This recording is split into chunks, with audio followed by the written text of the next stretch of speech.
Clara Whitmore dropped her suitcase in the dirt and stared at the man who wouldn't look at her. He stood on the porch of a house that was falling apart, hat pulled low, jaw tight.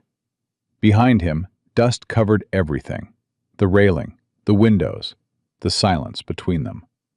"You were hired to scrub floors," Caleb Mercer said without turning around. Then he added, quieter than the wind, "But this land needs a lady." She didn't know yet that those words would cost her everything she thought she wanted, and give her everything she never dared to dream. If you're new here, subscribe to the channel and follow Clara's story all the way to the end. Drop a comment and tell me what city you're watching from. I love seeing how far these stories travel. Clara Whitmore had $17 left when the stagecoach dropped her at the edge of a road that didn't have a name. She stood there holding a suitcase with a broken latch, and a letter she'd read so many times the creases had worn through the paper. The letter was simple, direct. A rancher in Montana Territory needed a housekeeper. Room, board, fair wage. No questions asked. That last part was what sold her, because Clara Whitmore had questions she didn't want anyone asking. She walked the last quarter mile on foot. The driver had pointed down the road and said, "Red Hollow's that way, ma'am. Can't miss it." He was wrong. She almost missed it. The gate leaned sideways. One hinge was gone entirely. The name was burned into a plank of wood nailed above it: Red Hollow Ranch. But the letters had faded so badly, she had to squint to read them. She pushed through the gate and kept walking. The house came into view slow. A two-story structure with a wraparound porch that might have been handsome once. Now the paint was peeling. One window on the second floor was cracked straight through. The front steps had a board missing. Third one from the bottom. Clara stopped. She didn't stop because the house was broken. She stopped because a man was standing on the porch, and he was watching her like she was a problem he hadn't figured out how to solve yet. Caleb Mercer was 32 years old, and he looked every day of it. Tall, broad through the shoulders, hands that had seen more work than rest. He wore no smile. His hat sat low enough to shadow his eyes, but she could feel them on her, measuring, calculating, deciding. "Mr. Mercer?" she called out. He didn't answer right away, just shifted his weight and looked past her, like he was checking to see if anyone else was coming. Nobody was. "You're the one from the letter," he said. Not a question. "Clara Whitmore." She set her suitcase down. "I'm here about the position." "I know what you're here for."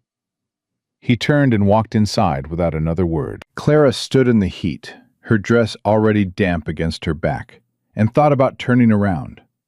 Thought about the $17 and the stagecoach schedule and what was waiting for her if she went back east. Nothing. Nothing was waiting for her. She picked up her suitcase and climbed the porch steps, skipping the broken third one without being told. Inside, the house smelled like dust and cold coffee. Dishes were stacked in a dry sink. A coat hung on a nail by the door, too large for the hook, dragging the floor. Papers covered every surface of the table in the front room.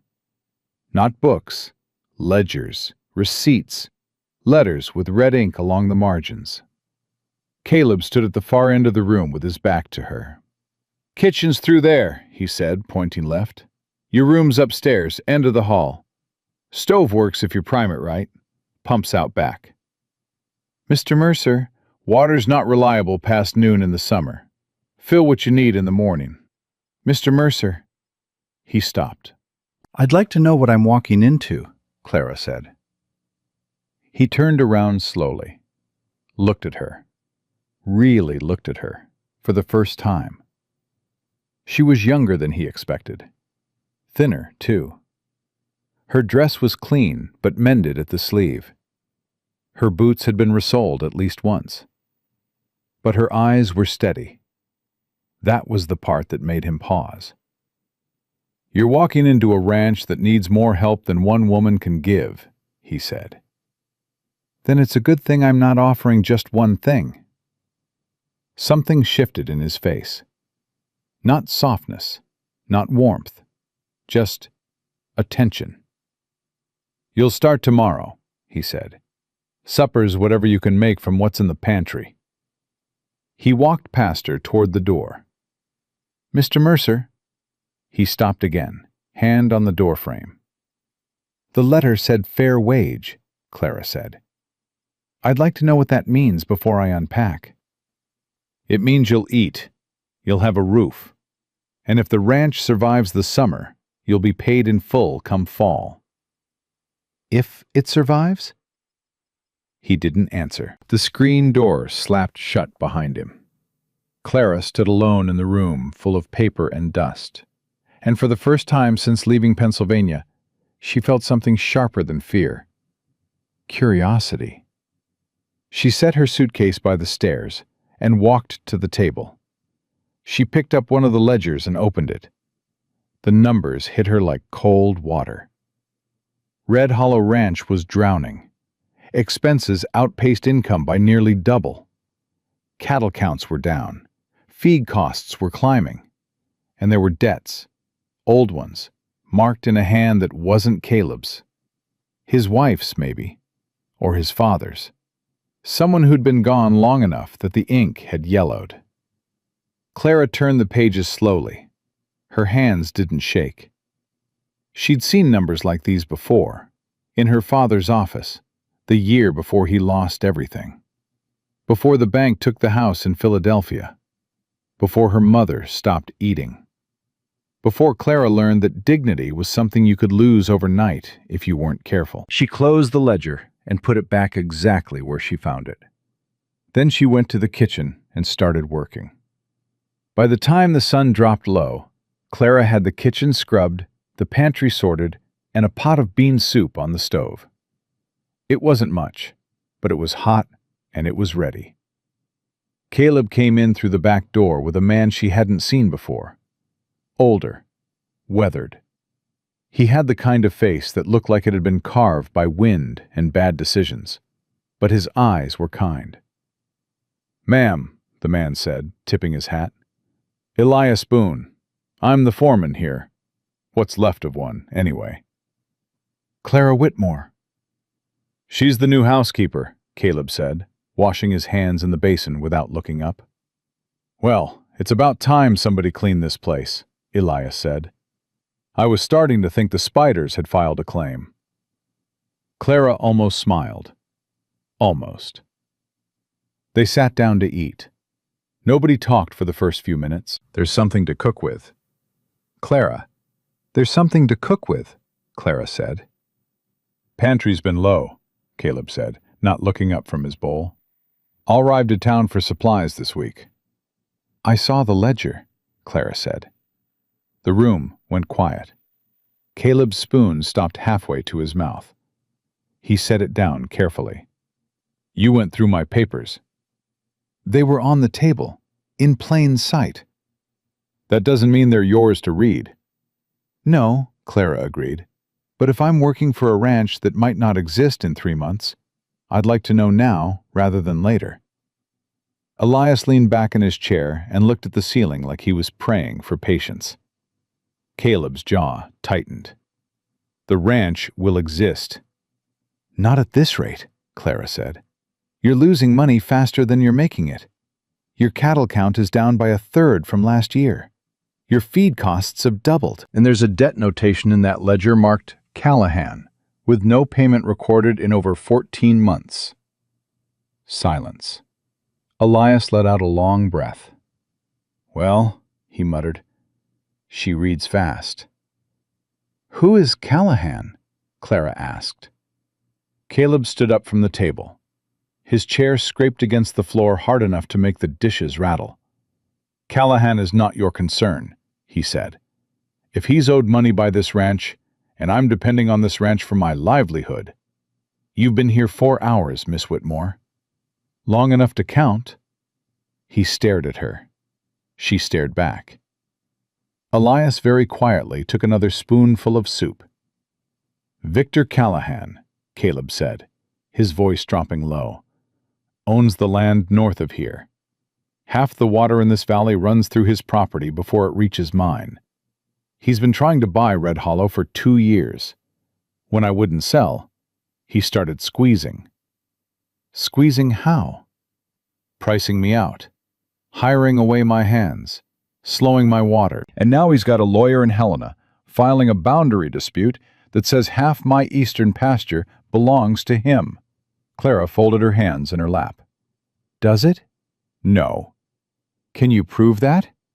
"The original survey is filed with the territorial office." "Have you seen it?" Caleb hesitated. "Have you seen it, Mr. Mercer?" "I know what it says." "That's not the same thing." Another silence, longer this time. Elias pushed his bowl forward. "She's got a point, Caleb." "I didn't ask for points," Caleb said. "I asked for a housekeeper." He walked out the back door and let it slam behind him. Clara sat very still. The lantern on the table flickered. Somewhere outside, a horse nickered softly. Elias looked at her. "Don't take it personal, ma'am. He's been carrying this place alone since his wife died. 3 years now. He don't know how to let someone help."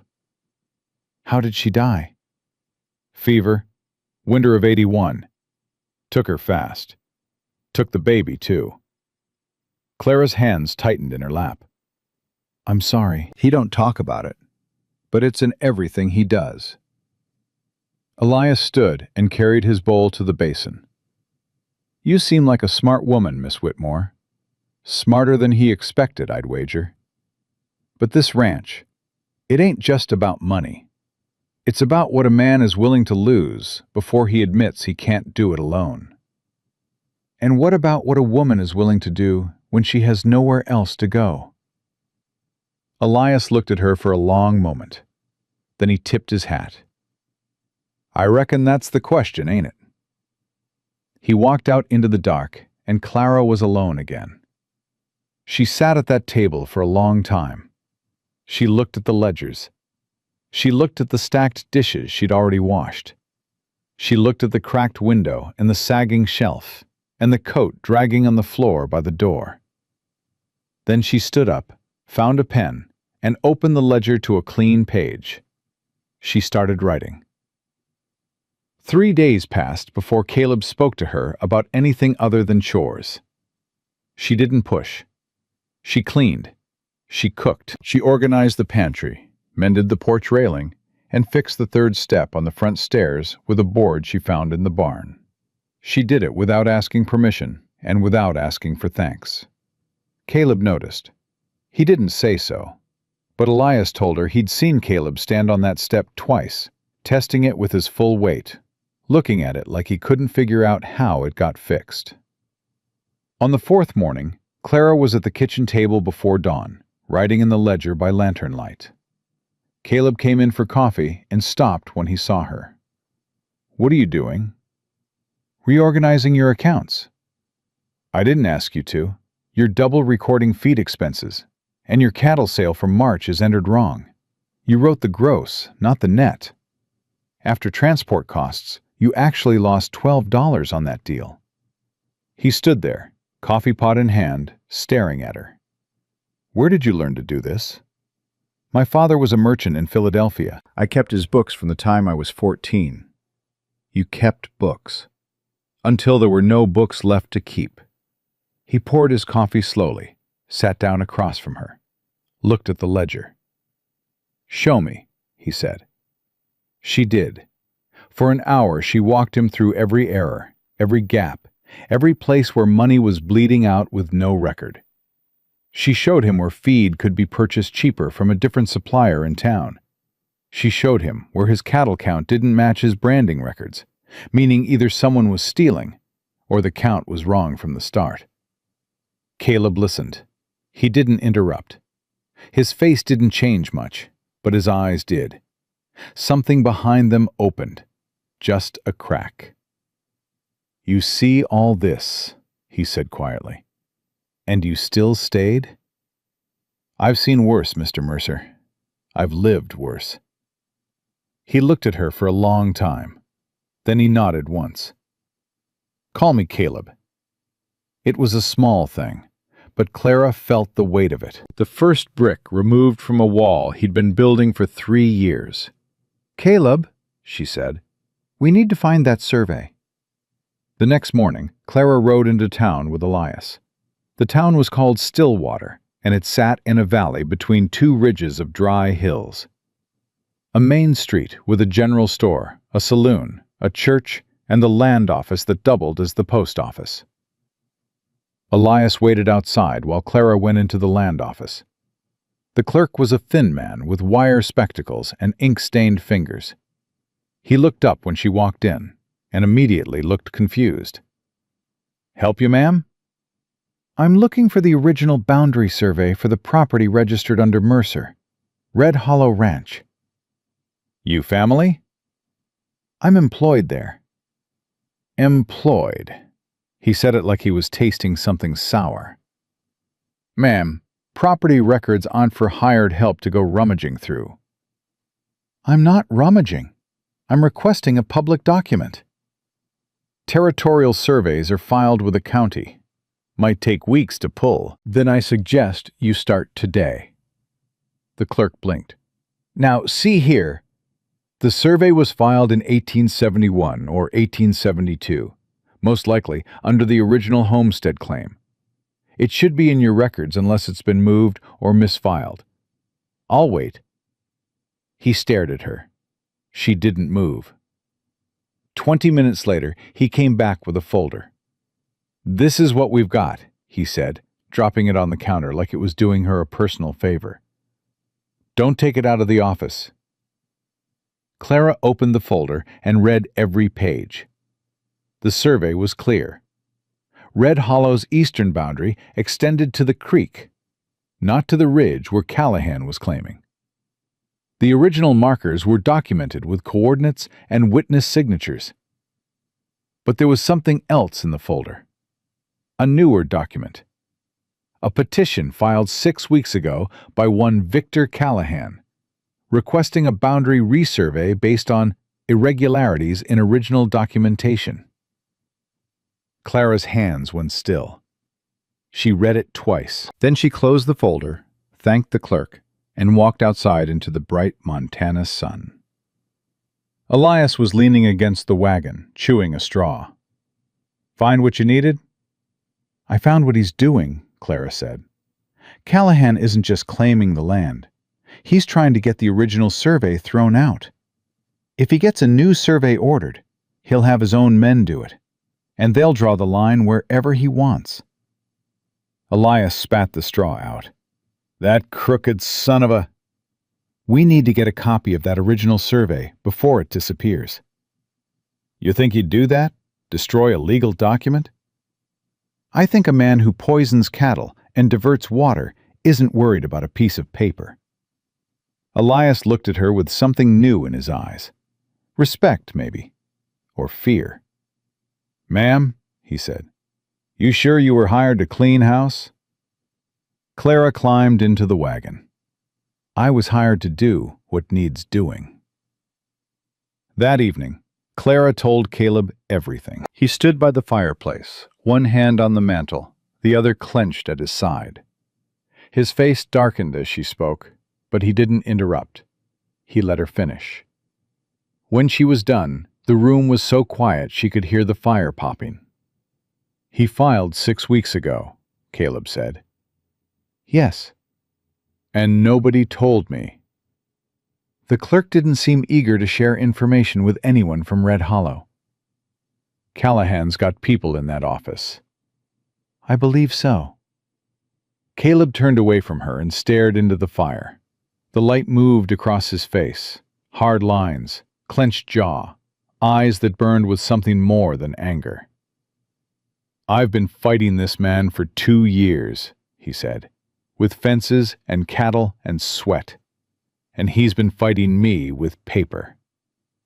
Paper is how wars are won out here, Clara said, not guns. Don't tell me what wins wars, Miss Whitmore. Clara. He looked at her. My name is Clara. And I'm telling you, if you ride out to Callahan's ranch with a rifle, you'll give him exactly what he wants. A reason to call the sheriff. A reason to call you dangerous.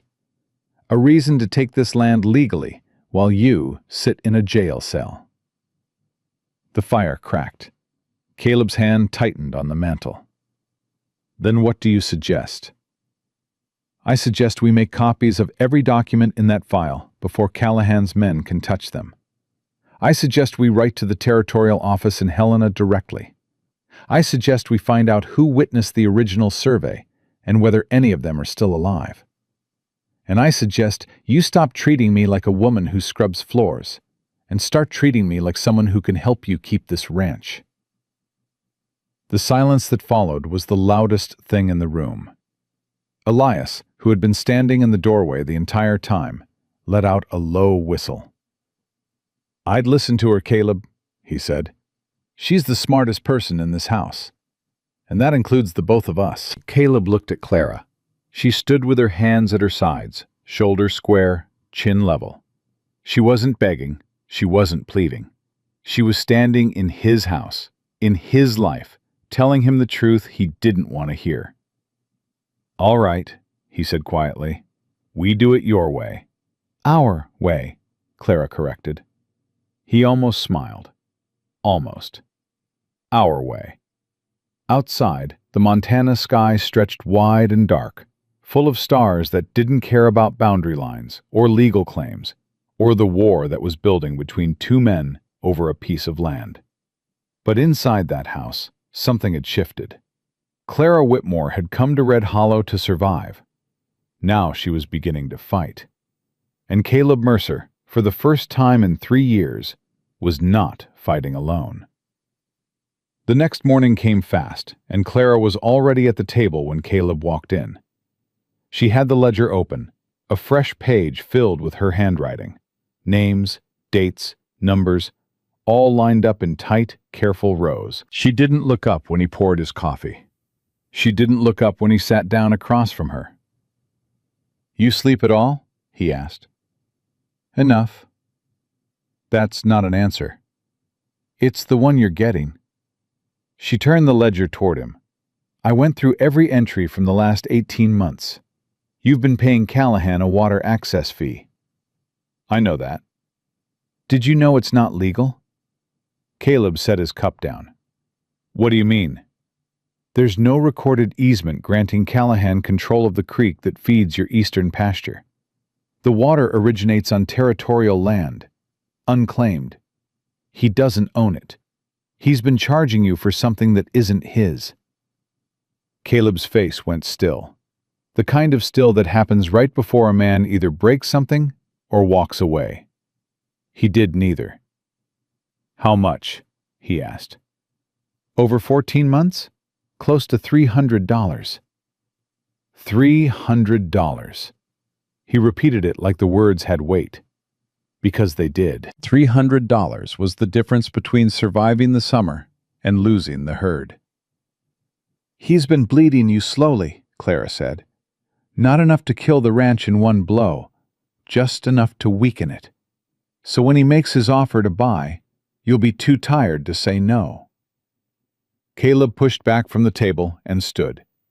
He walked to the window and stood there with his hands braced on the sill, his back to her. 3 years, he said quietly. 3 years I've been paying that man like he owned the water God put in the ground. You didn't know. I should have. You were grieving, Caleb. You were keeping this place alive with your bare hands. You can't do that and read every law on the books at the same time. He turned around. His eyes were hard, but not at her, at himself. And you figured this out in 4 days. I figured it out because I've seen men like Callahan before. My father lost everything to a man just like him. A man who smiled and shook your hand and stole from you with the other. I was 14 when I watched my father sign away our home because he didn't read the fine print. Clara closed the ledger. I promised myself I'd never let that happen again. Not to me, not to anyone She stopped. Caleb waited. Not to anyone I work for, she finished. Something passed between them. Quick, unspoken, heavy. Neither of them named it. Elias came through the back door with his hat in his hand and dust on his boots.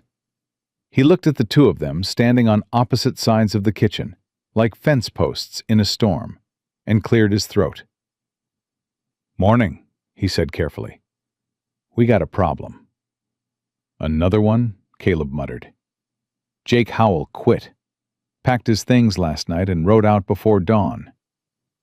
Caleb's jaw tightened. "He say why?" "Didn't have to. Saw him talking to one of Callahan's men at the fence line 2 days ago. My guess? Callahan offered him double wages. That's the third hand we've lost this summer." "I know it. How many we got left?"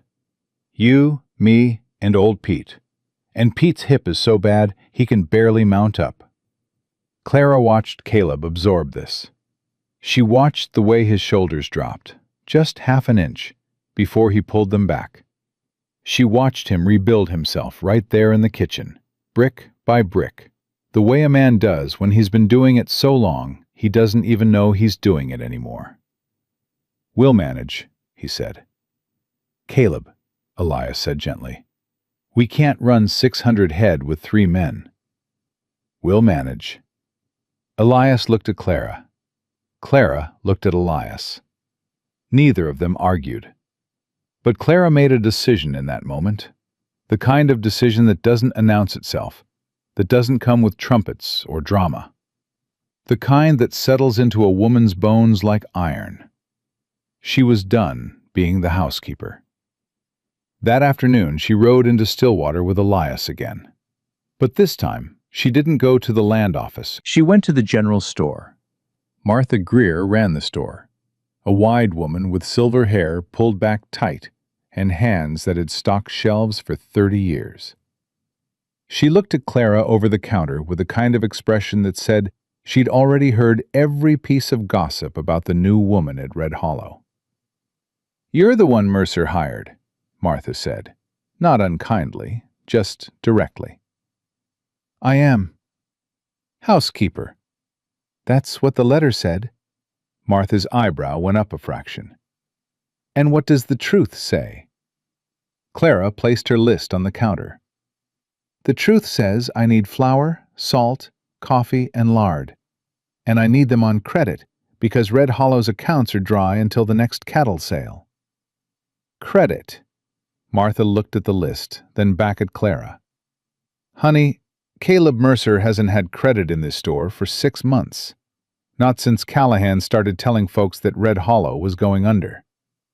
"Red Hollow is not going under." "That's not what I hear." "What you hear and what's true aren't the same thing, Mrs. Greer." Martha studied her, long and hard, the way women study each other when they're deciding whether to trust or dismiss. "You got nerve," Martha said finally. "I'll give you that. I've got more than nerve. I've got a plan. And I'm asking you, one woman to another, to extend 30 days of credit. If the ranch fails, I'll work it off myself, right here in this store." Martha leaned on the counter. "You'd do that?" "I don't make promises I can't keep." Martha stared at her for another long beat. Then she pulled the list toward her and started filling it. 30 days, Martha said. "Not 31. "Thank you." "Don't thank me yet. If Callahan finds out I'm extending credit to Red Hollow, he'll pull his business. And his business is half my revenue. Then we better make sure Red Hollow is worth more than Callahan's account." Martha paused with a bag of flour in her hands and looked at Clara with something new. Something that might have been hope. "Who are you, girl?" Clara picked up the first crate of supplies. "I'm the woman who's going to save that ranch." On the ride back, Elias drove the wagon slow over the rutted road, while Clara sat beside him, hands in her lap, mind racing. "Can I ask you something, Miss Whitmore?" "Clara. Clara." He adjusted his hat. "Why do you care? About the ranch? About any of this? You could leave, find work somewhere easier, somewhere that isn't drowning." Clara didn't answer for a long time. The wagon creaked, the horses plodded. "Because I've been the one drowning before," she said. "And nobody came." Elias nodded slowly. "That'll do it." "Besides," she said, "that man in there, Caleb, he's not drowning because he's weak. He's drowning because he refuses to let go of something that matters. And where I come from, that's the kind of person worth fighting for." Elias tipped his hat forward and smiled at the road ahead. "Yes, ma'am." When they got back, Clara unloaded the supplies and started cooking. But she didn't just cook. She reorganized the storeroom, tallied every item, and built a supply plan that would stretch 30 days into 45 if they were careful. Caleb found her in the storeroom that evening, writing numbers on the wall with a piece of charcoal. "Are you writing on my wall?" "It'll wash off." "That's not the point. The point is this." She stepped aside so he could see. She'd drawn a calendar, 30 days, each one marked with what they'd need, what they'd spend, what they'd save. "If we cut the coffee ration in half and slaughter one of the older steers for meat instead of buying from town, we can stretch this through August." Caleb stared at the wall, at the numbers, at the woman who'd turned his storeroom into a command center. "You did all this today?" "I also got us 30 days of credit at Greer's store." His head snapped toward her. "Martha Greer hasn't given me credit in 6 months. I know. She told me." "How did you—" "I asked." "You just asked?" "I asked like a woman who meant it." He shook his head, slowly, like a man watching something he couldn't quite believe. "Clara." "Yes?" "What did you do before? Back east, before all this?" She was quiet for a moment. When she spoke, her voice was even, but there was something underneath it. Something bruised. "I was my father's daughter. I kept his books, managed his accounts, wrote his letters. I ran that household from the time my mother got sick until the day the bank came. After that, I worked as a seamstress, a laundress, a tutor for children whose mothers didn't want me in the parlor because my family name had become a dirty word." She paused. "I answered your advertisement because I had nothing left. Not money, not family, not a single person in the state of Pennsylvania who would take me in. The storeroom was small. They were standing close. Too close, maybe. But neither moved. I didn't come here for charity, Caleb. I didn't come here for rescue. I came here because your letter was the only one that didn't ask me who my husband was or why I didn't have one." He looked at her. Really looked at her. Not the way he'd looked at her that first day, like a problem to solve. This time, he looked at her the way a man looks at something he's afraid to want. "I'm glad you came," he said, quietly, like the words cost him something. "I'm glad I stayed." He reached past her and touched the charcoal numbers on the wall. His fingers traced the lines she'd drawn. "We'll make it work," he said. "Yes," she said. "We will."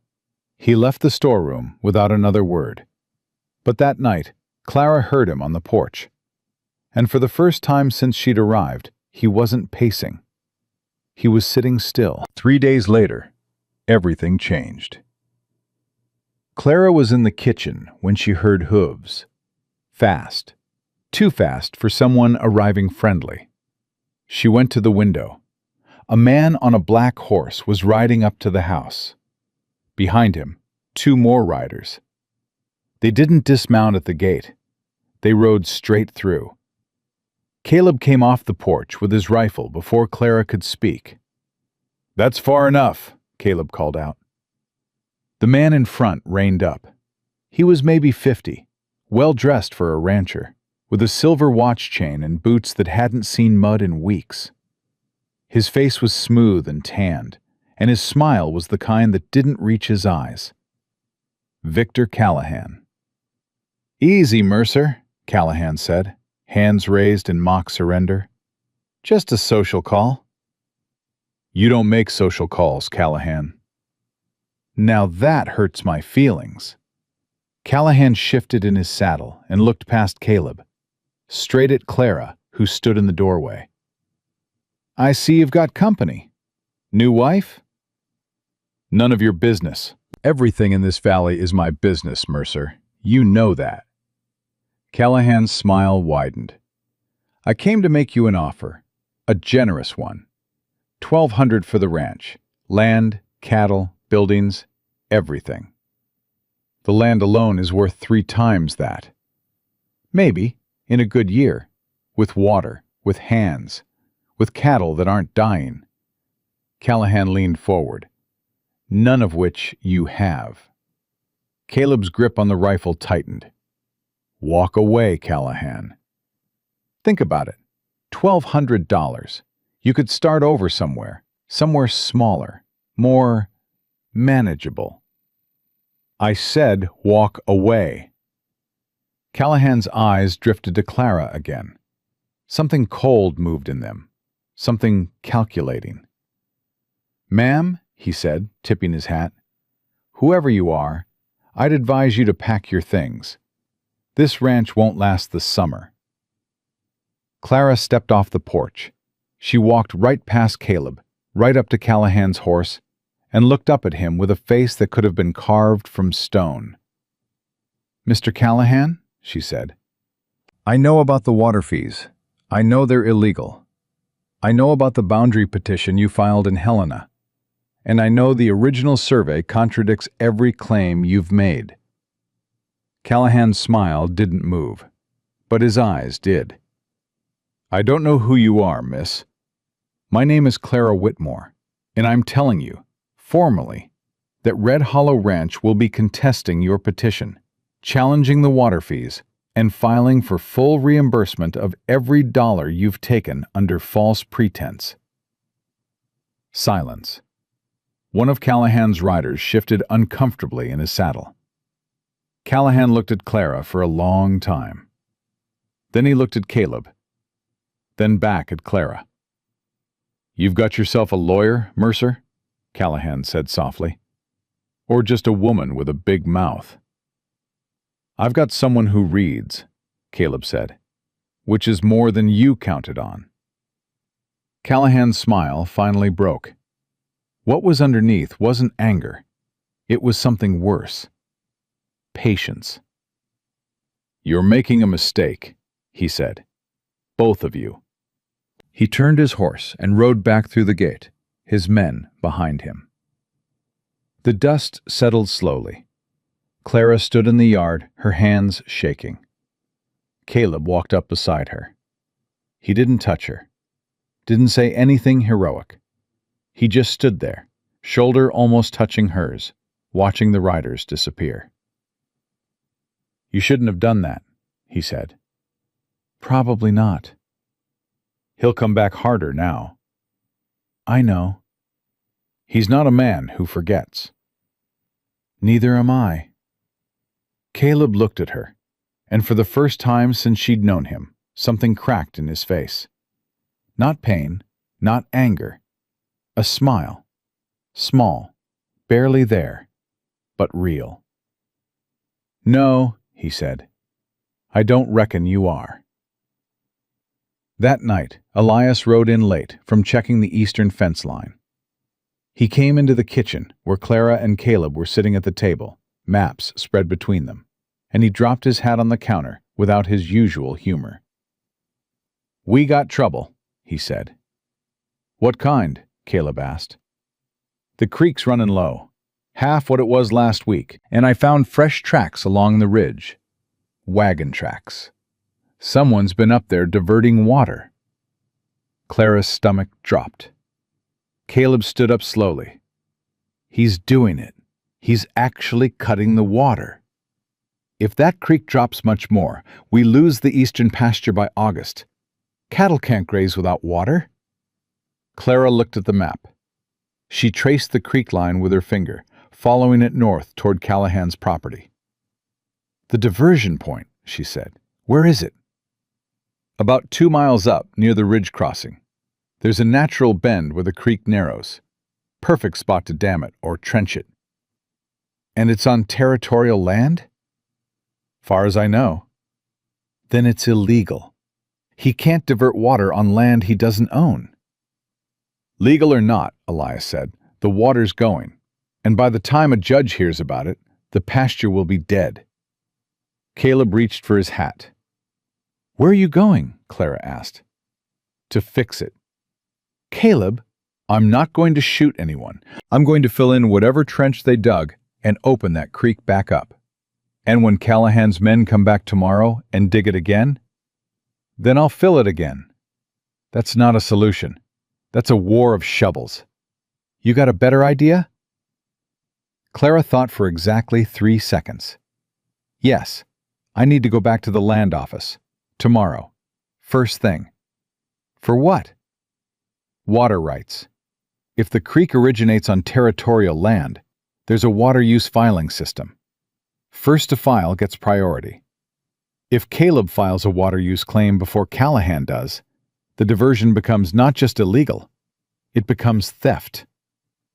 Elias whistled low. "She's something, Caleb." "I'm beginning to notice," Caleb said.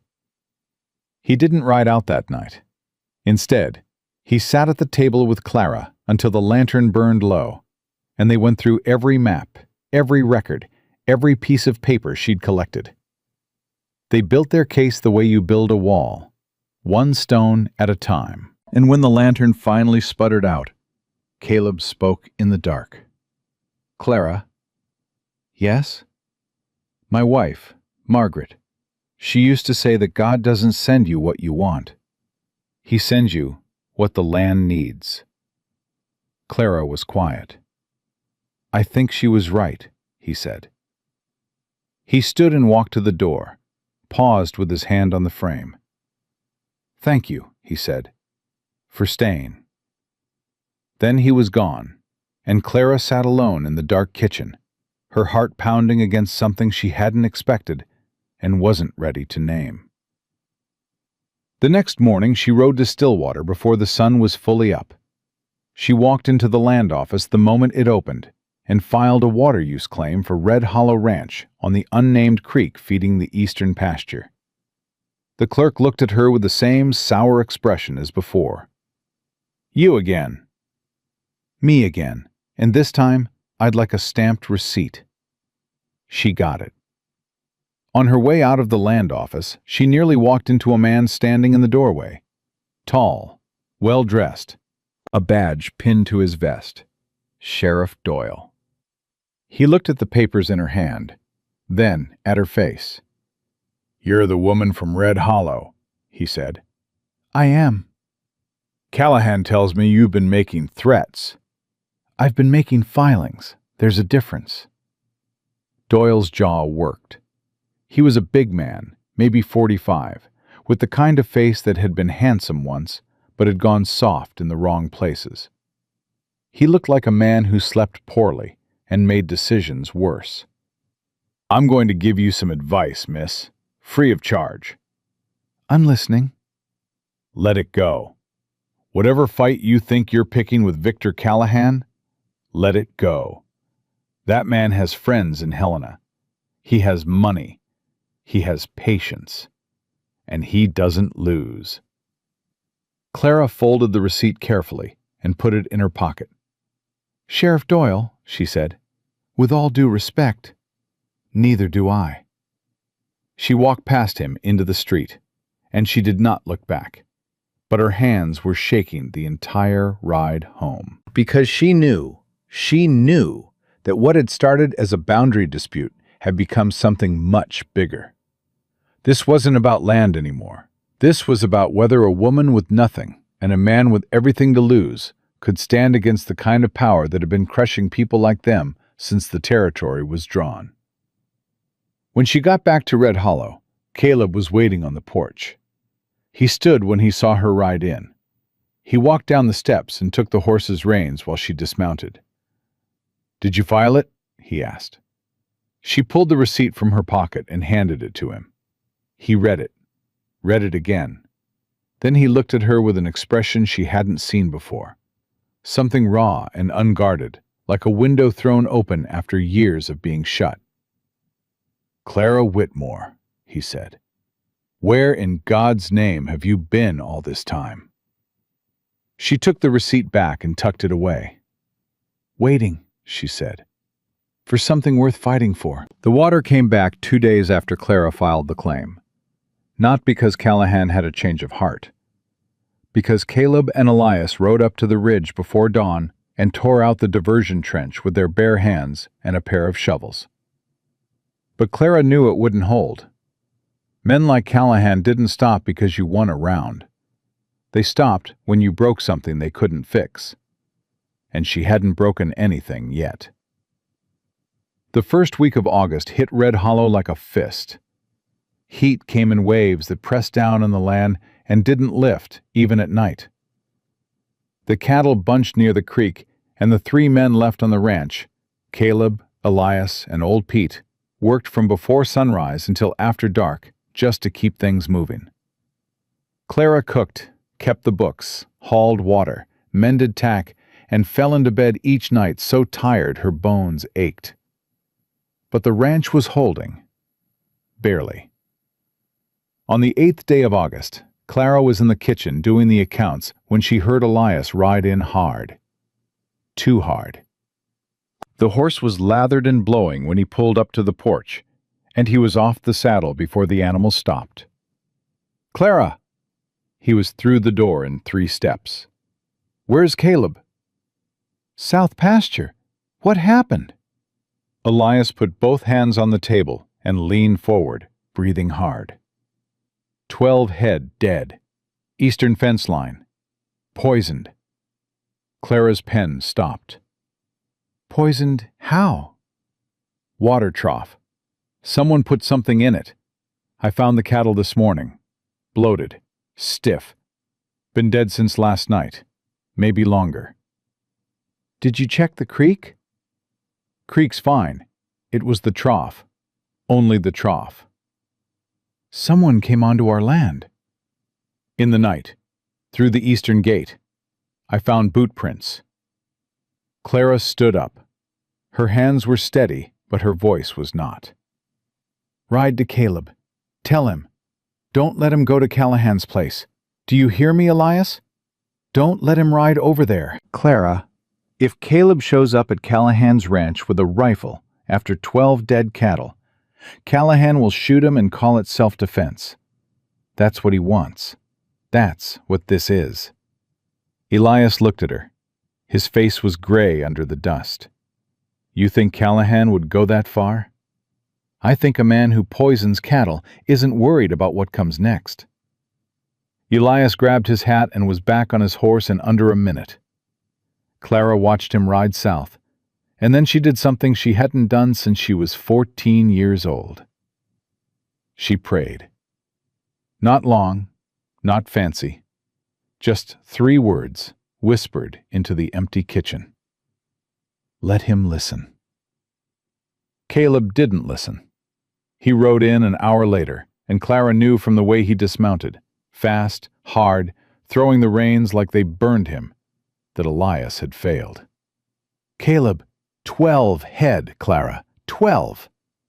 "I know. That's almost $1,000 in cattle. Gone. Because that man—" He stopped.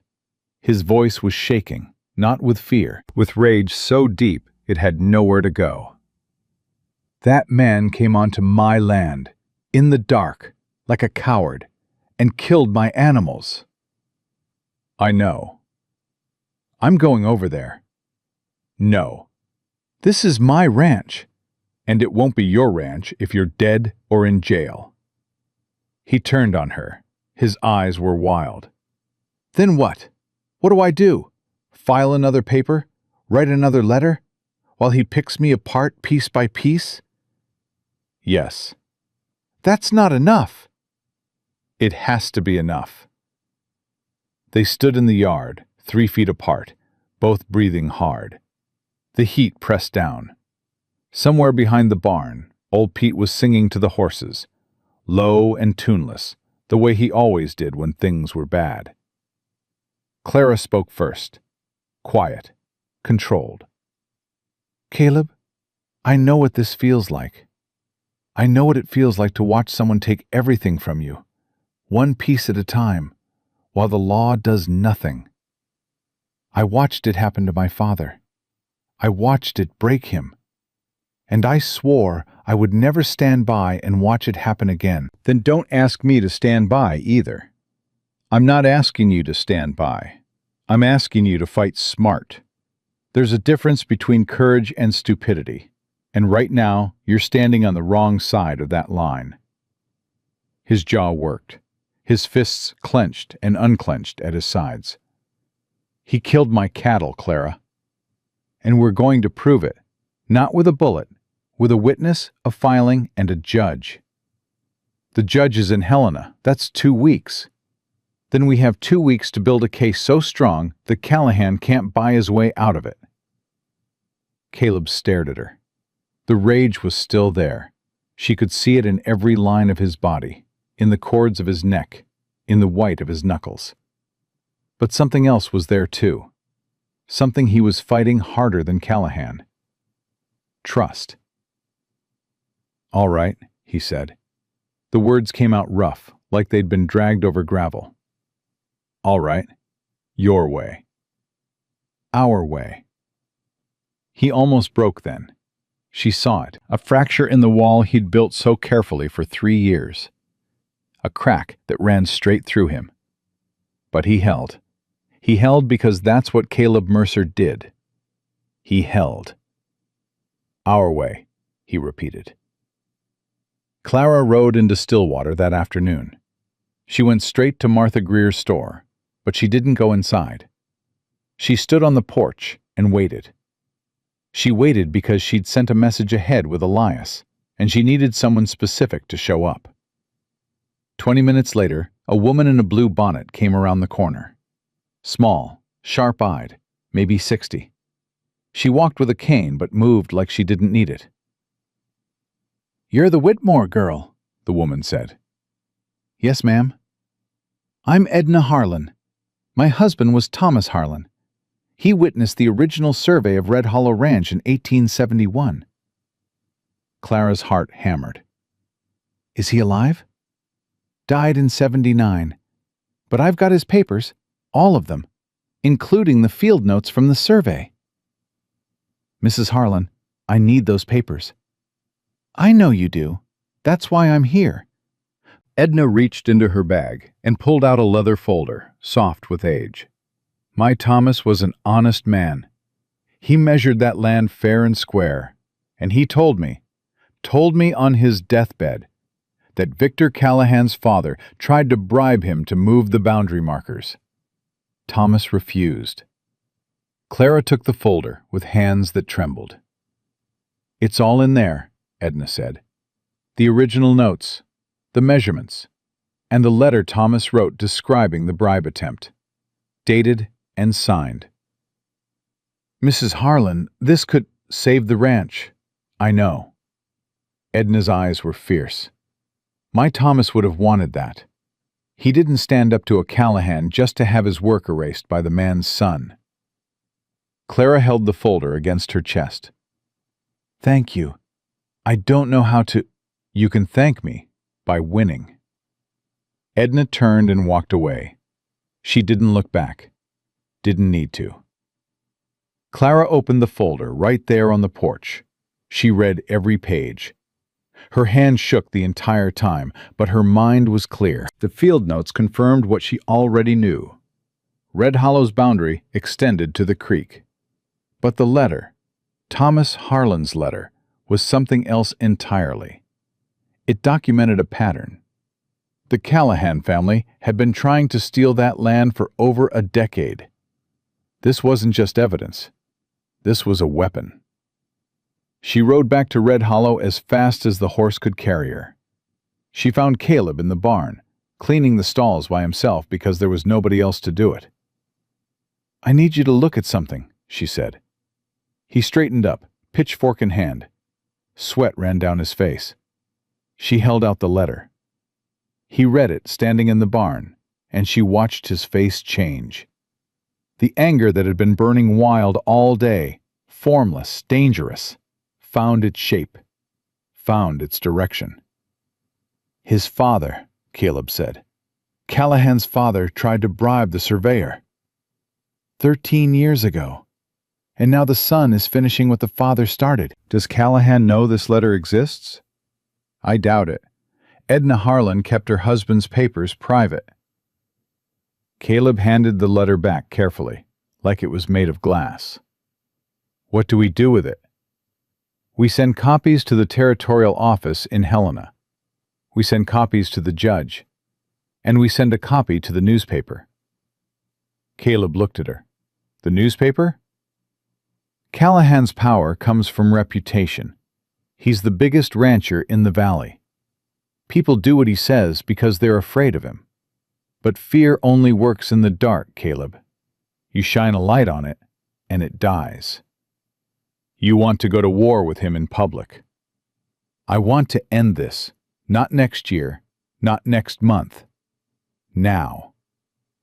Caleb set the pitchfork against the wall. He wiped his hands on his trousers.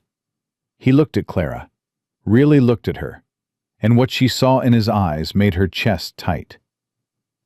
"You know what happens if this doesn't work," he said. "If the judge sides with Callahan. If the newspaper won't print it. If he retaliates." "Yes. We lose everything. We're losing everything anyway. At least this way, we choose how we fight." He was quiet for a long time. The barn was hot, and the air smelled like hay and horse sweat and dust. "Margaret would have liked you," he said finally. Clara didn't know what to say to that, so she said nothing. But something shifted between them in that barn. Something that had been building since the first night she sat at his table and told him the truth about his own books. "I'll ride to Helena myself," Caleb said. "I'll deliver the papers in person." "It's a 3-day ride." "I know. That leaves the ranch with Elias, old Pete, and me." "I know that too." "Callahan could do anything while you're gone." "That's why I'm asking you something I never thought I'd ask anyone." He took a step closer. "Will you hold this place for me?"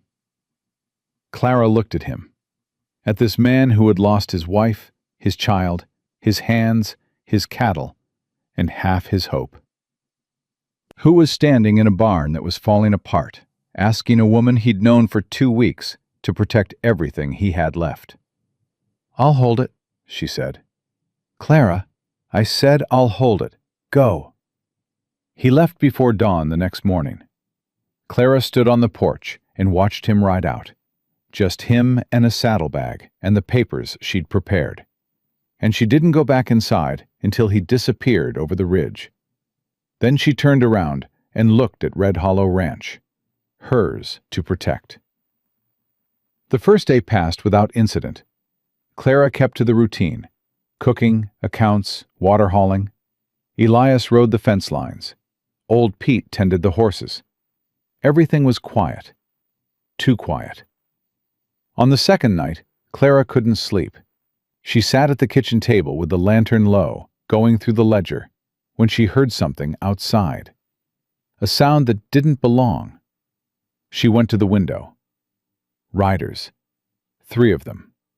Moving along the eastern fence line in the dark. Clara grabbed the rifle from above the door, the one Caleb had shown her before he left, the one he'd made her promise to keep loaded, and stepped onto the porch.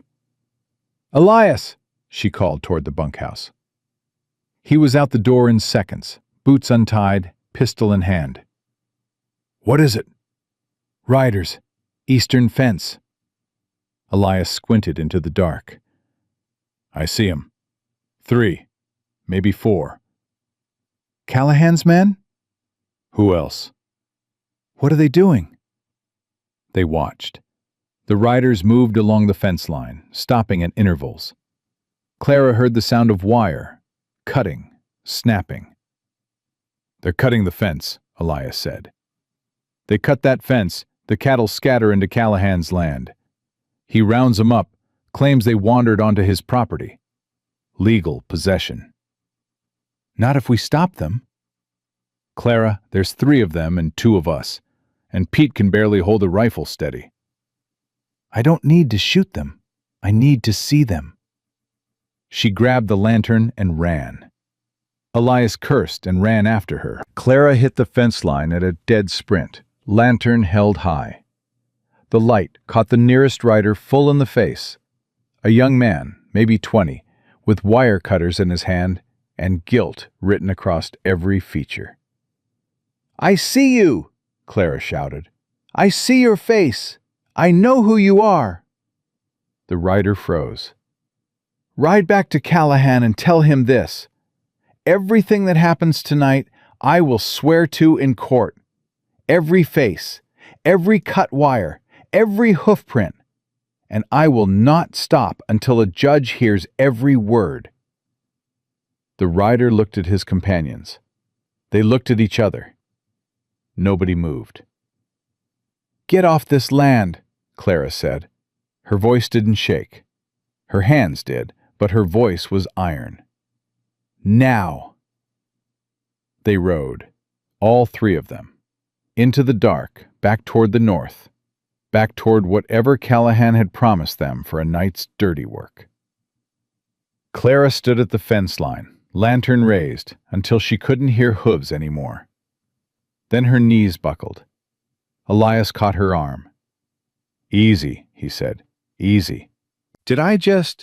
You just ran off 3 armed men with a lantern and a loud voice." "Yes, ma'am, you did."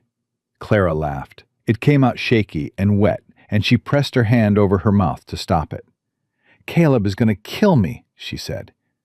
"Caleb is going to build a statue of you." They repaired the fence by moonlight. 2 sections cut. Clara held the wire while Elias twisted it back together, and they didn't speak much, but the silence was the good kind, the kind that comes after you've been through something together and come out the other side.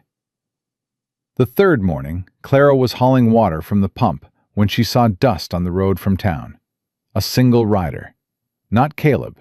Too soon for Caleb. Sheriff Doyle. He rode up to the gate and dismounted slowly, the way a man does when he doesn't want to be where he is. He walked to the porch where Clara stood, and he took off his hat. "Miss Whitmore." "Sheriff?" "I received a complaint this morning from Victor Callahan.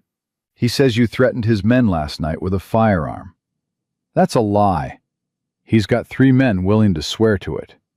"I had a lantern, Sheriff, not a rifle, and those men were on Red Hollow property cutting our fence wire in the middle of the night. I have a witness." "Callahan says they were riding the public road." "The public road doesn't run through our eastern pasture." Doyle shifted his weight. He wouldn't meet her eyes. "Miss Whitmore, I'm telling you this as a courtesy. Callahan is pushing for charges, threatening with a deadly weapon. If he files formally, he won't. You don't know that. I know that if he files charges, I'll file countercharges for trespassing, destruction of property, cattle poisoning, and illegal water diversion. And I'll file them with every piece of evidence I've collected over the past 3 weeks, including a letter from a dead man that proves the Callahan family has been trying to steal this land for 13 years. Doyle's face went white. "You want to be on the right side of this, Sheriff," Clara said quietly, "because when it goes to court, and it will, people are going to remember who stood where." Doyle put his hat back on. His hands were unsteady. "I'll tell Callahan there's insufficient grounds," he muttered. "You do that." He mounted up and rode away without looking back. Clara watched him go, and then she sat down on the porch step because her legs wouldn't hold her anymore. She sat there for a long time, hands clasped between her knees, staring at the road. Elias came up from the barn and sat beside her. "You just backed down the sheriff," he said. "I just scared the sheriff. There's a difference." "Callahan's going to be furious." "I know." "What happens when Caleb gets back?" "We'll be ready." "Ready for what?" Clara looked at him. "For whatever Callahan does next. Because he's not going to stop, Elias. Men like him don't stop until they've won or they've been broken. And I intend to break him." Elias was quiet for a moment. Then he said something that surprised her. "You love him, don't you?" Clara's breath caught. "Caleb," Elias said gently, "you love him." She didn't answer, but her face did. The color that rose in her cheeks, the way her eyes dropped, the way her hands tightened in her lap, all of it answered. "He loves you too," Elias said. "He just don't know it yet. Or he knows it, and he's too scared to say it. That man lost everything once. The idea of having something to lose again, that terrifies him more than Callahan ever could." Clara wiped her eyes with the back of her hand, quick, impatient, like she was angry at herself for feeling anything at all. "It doesn't matter right now," she said. "What matters is the ranch." "The ranch and the man are the same thing, Clara. You save one, you save the other." She stood up and smoothed her skirt and put her shoulders back. "Then I'll save both." Caleb rode back on the evening of the 5th day. He came over the ridge at sunset, and Clara saw him from the kitchen window, and her heart did something it had no right to do. It leaped. She was on the porch when he dismounted. He looked exhausted, dust-covered. 5 days of hard riding written in every line of his body. "Well," she said. "The territorial office accepted the filing. The judge has scheduled a hearing, 3 weeks from now, in Helena." Clara closed her eyes. "Thank God." "There's more." She opened her eyes. "The newspaper in Helena wants to run the story. Thomas Harlan's letter, the boundary dispute, all of it. Editor says it's the kind of thing people need to know about." "Callahan will be exposed." "Completely." Clara let out a breath she'd been holding for 5 days. "While you were gone," she said, "Callahan's men came. They tried to cut the fence." Caleb's face hardened instantly. "Are you hurt?"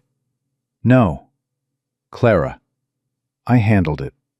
He looked at her, at this woman standing on his porch, who had held his ranch, faced down armed men, stared down the sheriff, and was still standing. "I know you did," he said quietly. "Elias told me everything. He rode out to meet me on the road." "Everything?" "Everything." He climbed the porch steps, slowly, one at a time, until he was standing right in front of her, close enough to touch.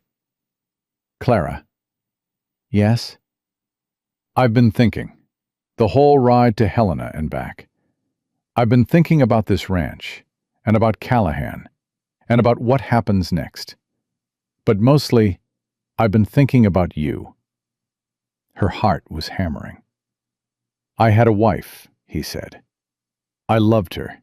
I buried her and my son in the ground behind this house. And I swore I would never let anyone close enough to hurt me like that again. I built walls, high ones, thick ones, and then you showed up with a broken suitcase and $17, and you walked right through every single one of them." "Caleb, let me finish." His voice cracked. "I don't know what this is. I don't know what to call it. But I know that when I was riding to Helena, the thing I was most afraid of wasn't losing the ranch. It was losing you." Clara's eyes filled. She didn't wipe them this time. "I'm not going anywhere," she said. "If we lose, we're not going to lose. But if we do, then we lose together." He reached out and took her hand. Just that, just her hand in his. Rough fingers, calloused palms, The grip of a man who didn't know how to be gentle, but was trying. "Together," he said. "Together." They stood like that on the porch, while the sky turned dark and the first stars came out, and neither of them let go. Inside the house, Elias sat at the kitchen table, eating cold beans straight from the pot, grinning like a fool. "About damn time," he whispered to nobody. 3 weeks. That's how long they had before the hearing in Helena. 21 days to hold the ranch together, prepare their case, and survive whatever Victor Callahan had left to throw at them. Clara spent the first week building the file. Every night after supper, she sat at the kitchen table with the lantern burning low and wrote. Letters to the territorial office, copies of Thomas Harlan's field notes, a timeline of every act of sabotage, the water diversion, the poisoned cattle, the cut fences, the hired hands driven off. She wrote it all down in her careful, tight script, and she made 3 copies of everything. Caleb watched her work. He didn't interrupt, but on the 3rd night he pulled a chair up beside her and said, "Teach me." "Teach you what?" "What you're doing. The legal filings, the letters, the way you build an argument on paper." He looked uncomfortable, like admitting this cost him something. "If something happens to you, if you can't be there, I need to know how to finish this." Clara set her pen down. "Nothing is going to happen to me. Teach me anyway." So she did. Every night for a week, she sat beside Caleb Mercer and taught him how to fight with words instead of fists, how to cite a statute, how to reference a survey, how to build a chain of evidence that a judge couldn't ignore. He was a fast learner, faster than she expected. His handwriting was rough, but his mind was sharp, and once he understood the structure, he attacked it with the same intensity he brought to everything. "You could have been a lawyer," she told him one night. "I'm a rancher." "You're more than that." He looked at her. The lantern light caught his eyes, and for a second, she saw past all of it. The grief, the anger, the walls, the stubbornness. She saw the man underneath, and he was good. "So are you," he said. "More than a housekeeper. More than a bookkeeper. More than whatever they told you back east." "Nobody told me anything back east. That was the problem." "Their loss," she smiled. Small, real. He reached across the table and covered her hand with his, just for a moment. Then he pulled back and picked up the pen. "Show me that statute again," he said. The second week started bad and got worse. Monday morning, old Pete collapsed in the barn. His hip had been failing for months, but he'd been hiding the worst of it, working through the pain with whiskey and stubbornness. Elias found him on the floor, conscious but unable to stand. Clara sent for the doctor in Stillwater. Doc Hensley came out that afternoon, a gray-haired man with kind eyes and steady hands, and examined Pete in the bunkhouse. "Hip's done," Hensley said, pulling Clara aside. "He needs rest, real rest, weeks of it, maybe months." "He won't agree to that." "Then his hip will break completely, and he'll never walk right again," Clara told Pete. He cussed so hard, the horses in the barn got nervous. "I ain't leaving this ranch," Pete said. "Nobody's asking you to leave. I'm asking you to rest." "Rest is for dead men." "Rest is for smart men who want to keep working. You push through this, you'll end up in a chair for the rest of your life.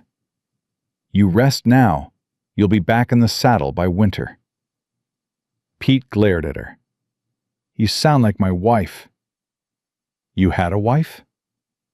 "Why do you think I live in a bunkhouse?" Clara almost laughed. Almost. Pete agreed to rest, which meant Red Hollow Ranch was down to 3 people: Caleb, Elias, and Clara, running 600 head of cattle in the dead of Montana summer, with a court hearing 12 days away.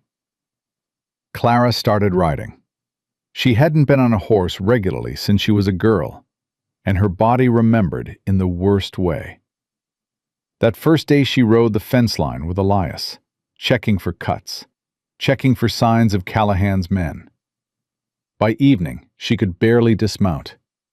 Her legs shook, her back screamed, her hands were raw from the reins. Caleb saw her walking stiff from the barn and said nothing. But the next morning, she found a pair of leather riding gloves on the kitchen table, worn soft, the right size. She put them on without comment. He drank his coffee without comment. Something warm passed between them in the silence. On Wednesday, Elias rode in from town with news. "Callahan's been talking," he said, "all over Stillwater, telling folks the hearing is a waste of time, saying the judge is going to rule in his favor, saying Mercer's finished." "Let him talk," Caleb said. "There's more. He's been buying drinks at the saloon, buying loyalty, told half the town he'll bring new business to the valley once he absorbs Red Hollow. Jobs, money, growth." "He's campaigning," Clara said.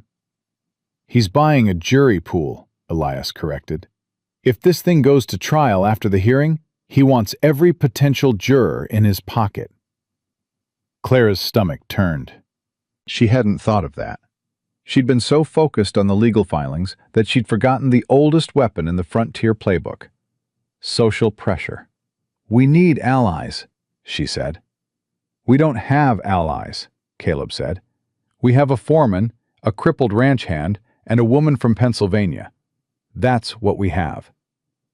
"Then we make allies." "How?"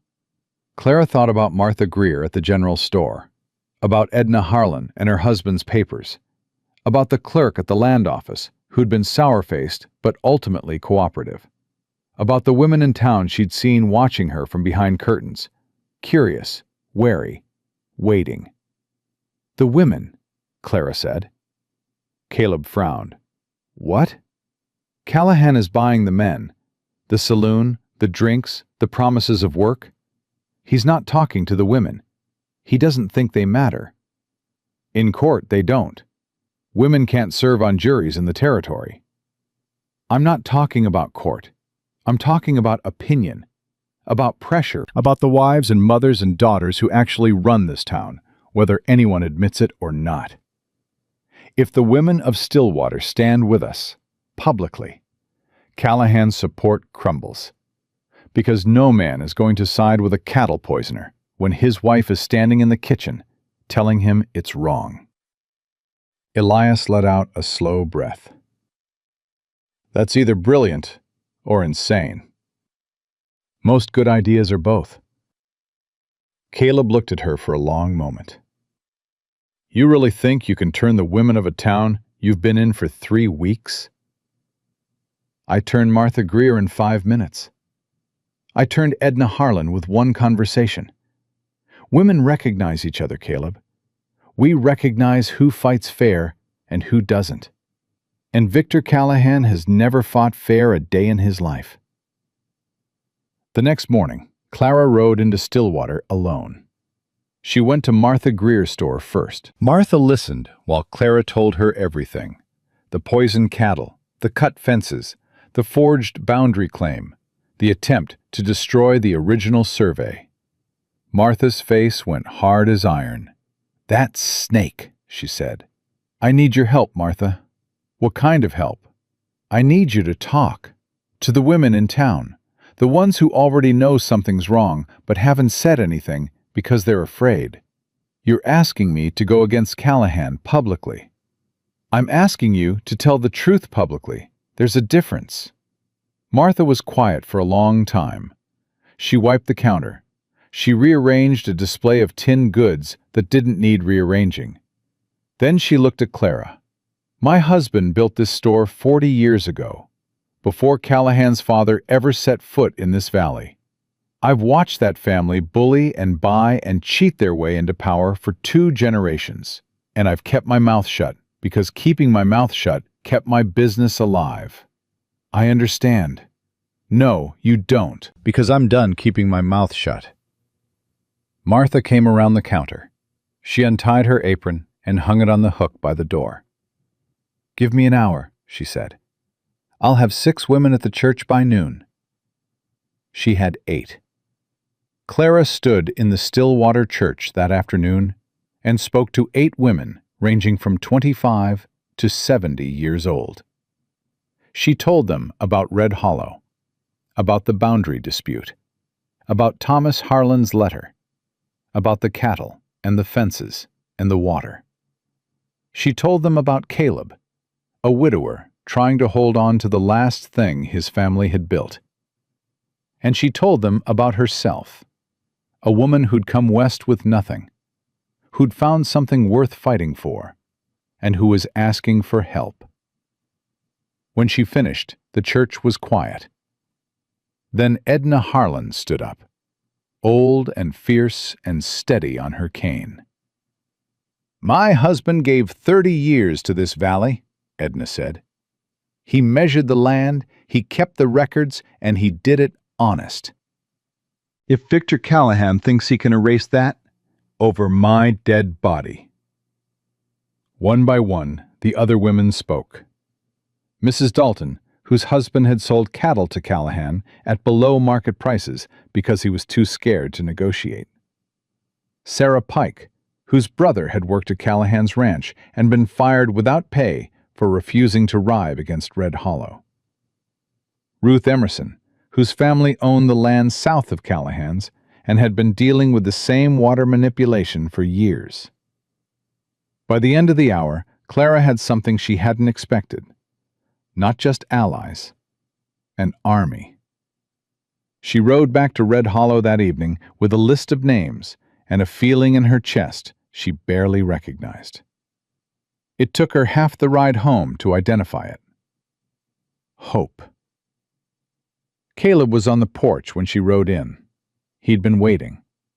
She could tell because his coffee cup was empty and his eyes tracked her from the moment she appeared on the road. "How'd it go?" he asked. 8 women, all willing to speak publicly against Callahan. His eyebrows went up. 8? Martha Greer, Edna Harlan, and 6 others. They have stories, Caleb. Years of stories. Callahan hasn't just been going after Red Hollow. He's been squeezing every small rancher and farmer in this valley. We're not the first. We're just the first to fight back. Caleb sat down on the porch step. He put his head in his hands. "Caleb?" When he looked up, his eyes were wet. 3 years, he said. 3 years I thought I was alone in this. You were never alone. You just couldn't see past your own fence line. He laughed. It was rough and broken and beautiful. "Come inside," he said. "We've got work to do." That night they worked side by side at the table. But something had changed. The distance between them, the careful, proper distance of employer and employee, of man and woman in a frontier house with no chaperone, had collapsed. Not into anything improper, into something honest. Their hands brushed, reaching for the same page. Neither pulled away. Their knees touched under the table. Neither moved. When Clara yawned at midnight, Caleb said, "Go to bed." "I'm fine." "You rode 20 miles today and talked for 3 hours. Go to bed." "Are you always this bossy?" "Only when I'm right." She smiled, stood up, walked to the stairs. "Caleb?" "Yeah?" "The hearing is in 9 days." "I know." "We're going to win." He looked at her from across the room, lamplight and shadow, tired and stubborn and something else, something that looked like the beginning of belief. "I know," he said.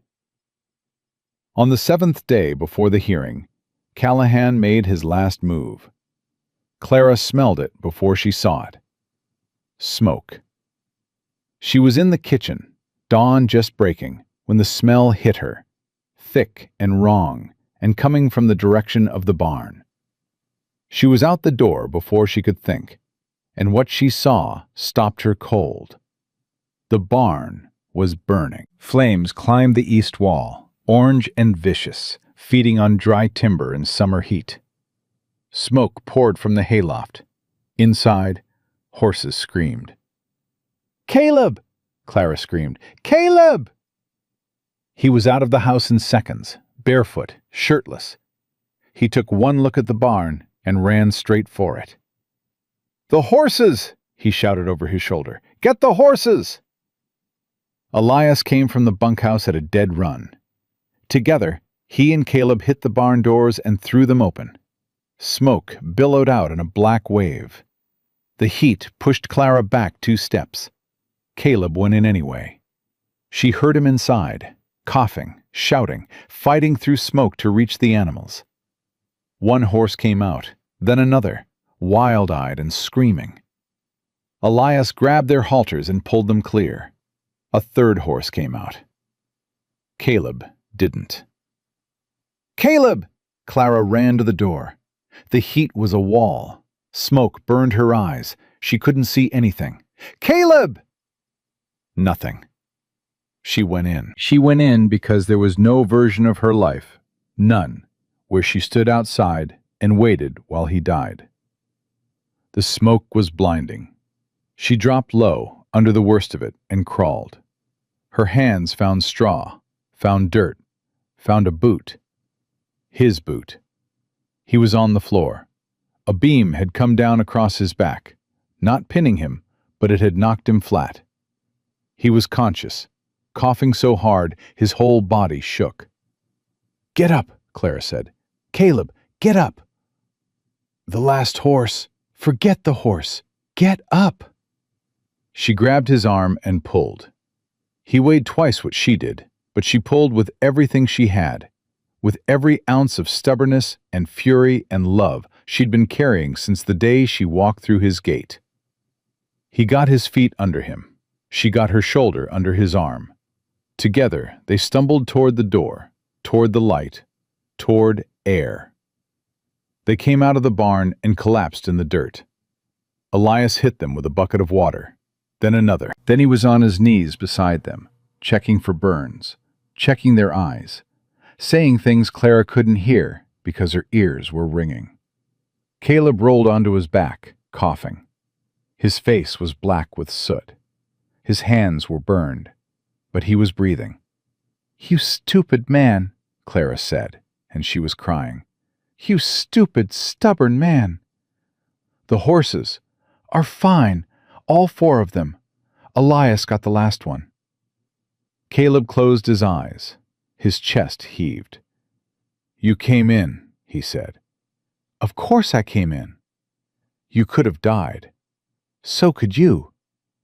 He opened his eyes and looked at her. Really looked at her. With soot on her face and tears cutting through it, and her hair wild, and her hands shaking, and her jaw set like she'd fight God himself if he tried to take this man from her. "Clara Whitmore," he said. "Marry me." Everything stopped. The fire roared. The horses stamped and blew. Elias went very, very still. "Not for the ranch," Caleb said. "Not for the legal protection, not for strategy. Marry me because I love you, and I'm too tired and too burned to pretend I don't." Clara wiped the soot from her face with the back of her hand. She was shaking all over. From the smoke, from the fear, from something bigger than both. "Yes," she said. "Yes?" "You heard me. Yes. But if you ever run into a burning building again, I will kill you myself." Elias sat back on his heels and laughed so hard he had to take his hat off and hold it over his face. The barn was a loss. Half of it, anyway. The east wall was gone. The hayloft was destroyed. Feed stores, burned. Tack, most of it gone. But the horses were alive. The house was standing. And in the wreckage, Elias found something. A kerosene can, hidden behind the water trough. not theirs. Arson, Elias said, holding up the can. Callahan, Caleb said. We need the sheriff, Clara said. The sheriff works for Callahan. The sheriff is scared, and scared men make mistakes when the pressure changes. Clara took the kerosene can. This is evidence, physical evidence. Combined with everything else we have, this is enough. Enough for what? Enough to destroy him. Clara rode to Stillwater one more time, but she didn't go to the sheriff's office. She went to the telegraph office. She sent 3 telegrams. One to the territorial office in Helena, reporting arson. One to the newspaper editor, adding arson to the story. And one to a name she'd found in her father's old papers. A name she'd been saving like a bullet in a chamber. Judge Samuel Whitfield, Federal Circuit Court. A man who owed her father a debt from 20 years ago. A man who had jurisdiction over territorial land disputes. She didn't ask for a favor. She asked for justice. Then she rode home. The hearing was in 6 days. The barn was half destroyed. The ranch was running on 3 people and sheer will. Callahan was escalating. The sheriff was compromised, and Clara Whitmore had just agreed to marry the man she loved in the middle of a war. That night, she sat on the porch with Caleb. His hands were bandaged. Her lungs still burned from the smoke. They sat side by side on the step, shoulders touching, looking out at what was left. I need to tell you something, Clara said. All right. I sent a telegram to a federal judge, a man my father knew. I asked him to oversee the hearing. Caleb turned to her. A federal judge? If the territorial judge is in Callahan's pocket, and he might be, we need someone above him, someone who can't be bought. Can you do that? Just ask a federal judge to intervene? I can ask. Whether he answers is up to him. Caleb shook his head slowly. You've been planning this. I've been planning everything, since the first night I saw those ledgers.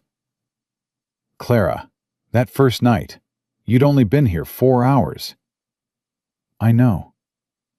He stared at her. Then he did something she didn't expect. He put his arm around her shoulders, gently, carefully, like she was something precious he was learning how to hold. What did I do to deserve you? He asked. Clara leaned into him. You wrote an honest letter. That's all. You wrote an honest letter to an honest woman. And here we are. Here we are, he repeated. She closed her eyes. 6 days. 6 days to save everything. She was ready. The telegram came back on a Tuesday. Clara was at the kitchen table, going over the case file one last time, when Elias rode in from town with an envelope in his hand, and the look on his face she couldn't read. From Helena, he said, handing it to her. She opened it, read it twice. Then she sat down because her knees gave out. What is it? Caleb asked from the doorway. Judge Samuel Whitfield has agreed to preside over the hearing.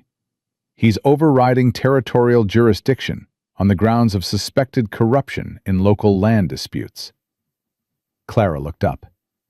He'll be in Helena in 4 days. Caleb leaned against the doorframe. A federal judge. A federal judge who can't be bought, who doesn't owe Callahan anything, who doesn't answer to anyone in this valley. How do you know he can't be bought? Because 20 years ago, my father lent him $300 when no bank in Philadelphia would. Samuel Whitfield was a law clerk with a sick wife and no prospects. My father didn't ask for repayment. He asked for one thing, that Whitfield become the kind of judge who couldn't be bought. And he did. Caleb stared at her. You've been carrying that card since you got here. I've been carrying it since I was 14 years old. I just never had a reason to play it. Elias whistled low. "Remind me never to play poker with you, ma'am." Clara didn't smile. Her face was tight with something beyond relief. A fierce, controlled intensity that had nothing to do with celebration. "This changes things," she said. "But it also raises the stakes." Callahan is going to hear about this. A federal judge means he can't manipulate the outcome, which means he's going to try to stop the hearing from happening at all. How? Caleb asked. I don't know. But a man who burns barns and poisons cattle isn't going to sit still while a federal judge rides into town. She was right. 2 days before the hearing, Sheriff Doyle rode out to Red Hollow. But this time, he didn't come with a complaint or a warning. He came with his hat in his hands and fear on his face. "Miss Whitmore." "Mercer." "Sheriff," Caleb said, not moving from the porch. "I need to talk to you. Both of you." Clara came to the door. Doyle looked like a man who hadn't slept in 3 days. His eyes were bloodshot. His badge sat crooked on his vest, like he'd pinned it on in the dark. "Callahan came to see me last night," Doyle said. "He told me to arrest you both. Trespassing, threats, destruction of property. He wants you locked up before the hearing." On what grounds? Clara asked. Fabricated ones. He's got 3 men ready to swear you attacked them at the fence line. He's got a 4th who'll say Caleb threatened him with a rifle on the public road. "That's perjury," Clara said. "I know what it is." "And you're here because?" Doyle's hands tightened on his hat brim. He crushed it and didn't seem to notice. "Because I'm done," his voice cracked. "I'm done being his dog. I've looked the other way for 2 years. I watched him run good people out of this valley. I watched him buy land for pennies and sell it for dollars and call it business. I told myself it wasn't my fight, but it is. It always was." Clara came down the porch steps. "What are you saying, Sheriff?" "I'm saying I won't arrest you, and I'm saying I'll testify, at the hearing, about everything Callahan asked me to do. Every threat, every bribe, every time he told me to look the other way." Silence. Caleb pushed off the railing and walked to the edge of the porch. "You know what that means for you." "It means I'm finished in this town. Callahan will destroy me." "Then why?" Doyle looked up at him. His eyes were wet and his jaw was shaking, but his voice came out steady. "Because I had a daughter once. She died young. And I think about what she'd say if she could see what I've become. I think she'd be ashamed." He put his hat back on. "I don't want to die a man my daughter would be ashamed of." Clara's throat closed. She blinked hard and fast. "Sheriff Doyle," she said, "come inside. We have a lot to discuss." They spent the rest of that day building the final case. Clara organized the evidence into 3 stacks. Stack 1, the land documents. Thomas Harlan's field notes, the original survey, the bribe letter, the boundary petition Callahan had filed. Stack 2, the sabotage. The poisoned cattle count, the cut fence reports, Elias's testimony about the water diversion, the kerosene can from the barn fire. Stack 3, the corruption. Sheriff Doyle's testimony about Callahan's threats, bribes, and instructions to obstruct justice. When she laid it all out on the table, even Caleb, who had lived through every piece of it, went quiet. "That's a lot of paper," Elias said. "That's a lot of truth," Clara corrected. "Will it be enough?" Caleb asked. "It has to be." The night before they left for Helena, Caleb asked Clara to walk with him. They went behind the house, past the vegetable garden Clara had planted in her 2nd week, past the well, to a small fenced plot under an old cottonwood. 2 wooden crosses, one large, one small. Margaret Mercer, 1852 to to 1881. James Mercer, born and died January 14th, 1881. Caleb stood at the fence and didn't speak for a long time. "I come here when I need to think," he said finally. "When I need to remember why I'm fighting." Clara stood beside him. She didn't touch him. She waited. Margaret would have been 32 this year. James would have been 3. His voice was steady, but the steadiness cost him everything. "I used to come here and promise them I'd keep the ranch, that I'd hold on to what we built. But I was lying. I was losing it. Piece by piece, day by day, I was losing everything they left me." "Caleb," and then you showed up. He turned to her. "You showed up with your broken suitcase and your $17, and your stubborn, brilliant, terrifying mind. And you did what I couldn't. You gave this place a chance." "We gave it a chance, together." "I need you to know something. Before tomorrow. Before the hearing. Before whatever comes next." He took her hands. His were still bandaged from the fire, rough and tender at the same time. "I loved Margaret. I will always love Margaret. But what I feel for you isn't less than that. It's different. It's its own thing. And it's real." Clara squeezed his hands. "I know," she said. "I've always known. If we lose tomorrow, we won't. But if we do, I need you to know that you saved me, not the ranch. Me." She stepped forward and put her arms around him. He held her back, tight, fierce, like a man holding on to the last solid thing in a world that kept trying to shake him loose. "We're not going to lose," she whispered. "How do you know?" "Because we've already survived everything he could throw at us. The rest is just paper and words. And those are my weapons." He laughed against her hair, rough and quiet and real. "God help Callahan," he said. They left for Helena before dawn. Clara, Caleb, and Elias in the wagon. Sheriff Doyle rode separately. He couldn't be seen traveling with him. Not yet. The ride took 2 days. They camped one night on the road, and Clara barely slept. She lay under the wagon, staring at the stars, running through the case in her head. Every argument, every piece of evidence, every possible countermove Callahan might make. Caleb lay beside her, awake. "You're thinking too loud," he said. "I'm thinking at the appropriate volume. Come here." She moved closer. His arm went around her shoulders. "Whatever happens tomorrow," he said, "we walk in together and we walk out together. Together. That's all I need to know." She closed her eyes, and for the first time in weeks, she slept. Helena was bigger than Stillwater by a factor of 10. Busier, louder, harder.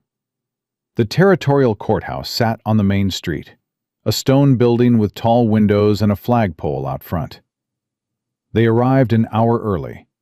Clara wore her best dress, the one she'd been saving, the one without patches.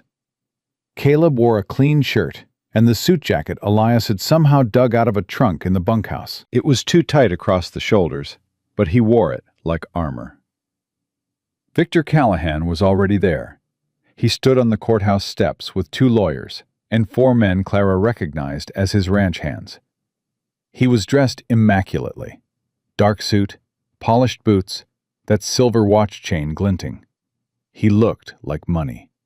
He looked like power. He looked at Clara and smiled. "Miss Whitmore," he said. "Or is it Mrs. Mercer now? I hear congratulations are in order." "Save your congratulations for the courtroom," Clara said. "You'll need the practice." Callahan's smile didn't flicker, but one of his lawyers shifted uncomfortably. Inside, the courtroom was already filling. Clara was shocked. She'd expected the judge, the parties, maybe a clerk. Instead, the gallery was packed. And the faces. She recognized them. Martha Greer, Edna Harlan, Mrs. Dalton, Sarah Pike, Ruth Emerson. All 8 women from the church meeting, and more besides. They'd made the 2-day journey to Helena. Every one of them. Martha caught Clara's eye and nodded once. No smile, just steel. Clara's chest tightened. She nodded back. Then the door behind the bench opened, and Judge Samuel Whitfield walked in. He was older than Clara expected, 70 maybe. White-haired, thin, with a kind of face that looked like it had been shaped by decades of listening to liars and sorting through the wreckage they left behind. He wore no expression at all. His eyes swept the courtroom once, noting everything, reacting to nothing. "This hearing will come to order," he said. His voice was quiet, but carried to every corner. "The matter before me is a boundary dispute filed by Victor Callahan against Caleb Mercer concerning the property known as Red Hollow Ranch. I have also received counterfilings from the Mercer party, alleging sabotage, fraud, and obstruction. I intend to hear both sides fully. Mr. Callahan, you filed first.